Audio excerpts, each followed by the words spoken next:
Alleria Windrunner, a legend long lost, and now returned. Lady Windrunner came back to us changed, wielding powers too dangerous for most to meddle with. I suppose we should not have been surprised. Her story has always been one of subverted expectations, of straying from the beaten path. It began in Quel'thalas. Born into the renowned Windrunner family, Alleria grew up alongside her siblings, Sylvanas, Verisa, and their younger brother, Lyrith. As the eldest daughter, Alleria was expected to follow in her mother's footsteps.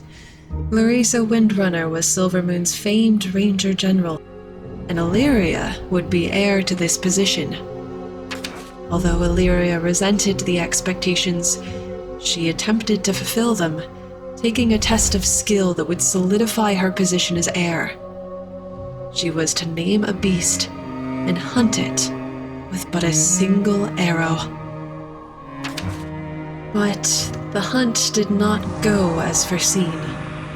The Springpaw lynx chosen as her prey was no ordinary beast, the feared manhunter called Mauler, larger and stronger than its ilk.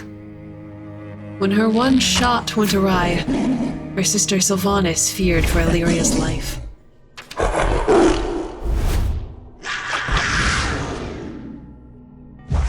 She interfered and killed the beast to save her. Alleria had failed her test. It proved to be the first step of Alleria's changed path. With her position now less secure, she found herself longing for further shores, a desire to help the world beyond the stagnant lands of Quel'thalas, a wish her mother vehemently disagreed with.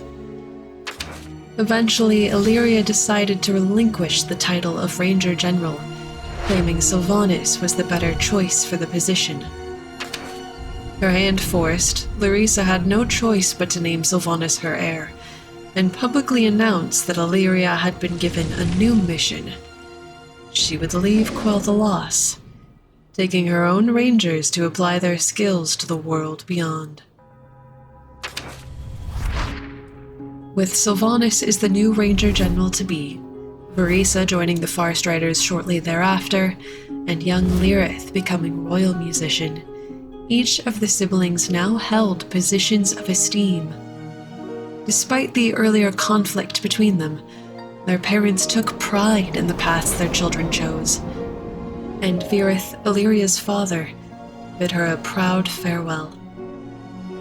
My eldest daughter is embarking on a journey that will bring the outside world to the gates of Silvermoon for the first time in perhaps too long. She is someone who remembers debts owed, who will forge new friendships while cherishing those she already has. I am proud you are blazing your own trail, my child, but I hope you will always know the way home. It was, tragically, the last time Alleria would ever see her parents alive. As she traveled, the First War came and went. Rumors of the Horde's armies prompted Larissa and Virith Windrunner to depart on a diplomatic mission of their own to the newly formed alliance, but they would never arrive at their destination. News of her parents' deaths at last drew Alleria home. There was scarcely time to mourn them, as she soon set out to request swift action from King Anastarian. Although Anastarian did not think much of the orcs, King Taranis of Lordaeron called upon the elves to honor an ancient oath of support, and to satisfy this demand, King Anastarian sent a token force, led by none other than Ranger Captain Alleria Windrunner. The Rangers quickly proved their worth, scouting and fighting the Horde by Hillsbrad alongside the Alliance forces. Alleria Windrunner impressed not only the Alliance kings, but also Commander Anduin Lothar and, perhaps more than most, his second-in-command, Turalyon. Their first battle was won, and when the horde retreated, it was Alleria and her rangers who tracked them to the hinterlands.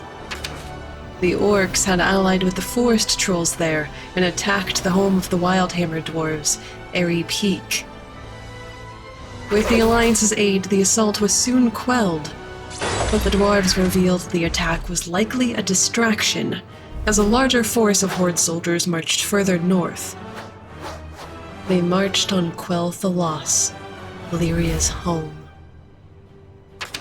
Lothar granted Turalyon half the army to pursue the horde north while he dealt with the remaining enemies, and bid Alleria to travel with Turalyon.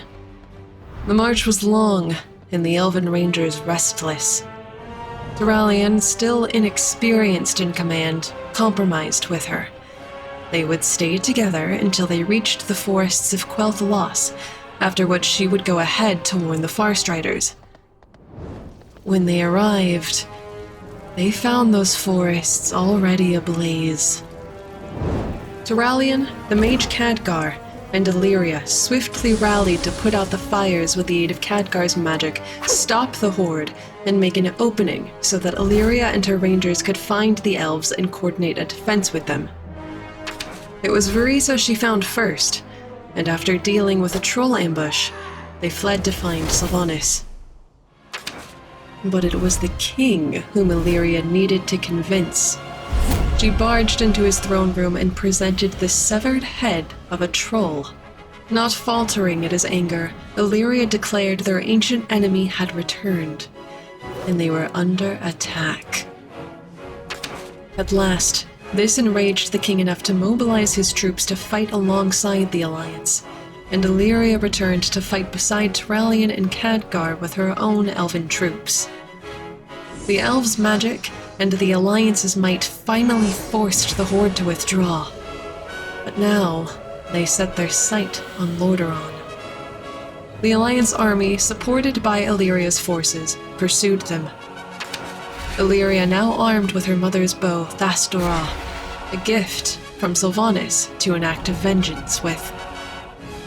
This battle, too, was won, but not without great personal cost.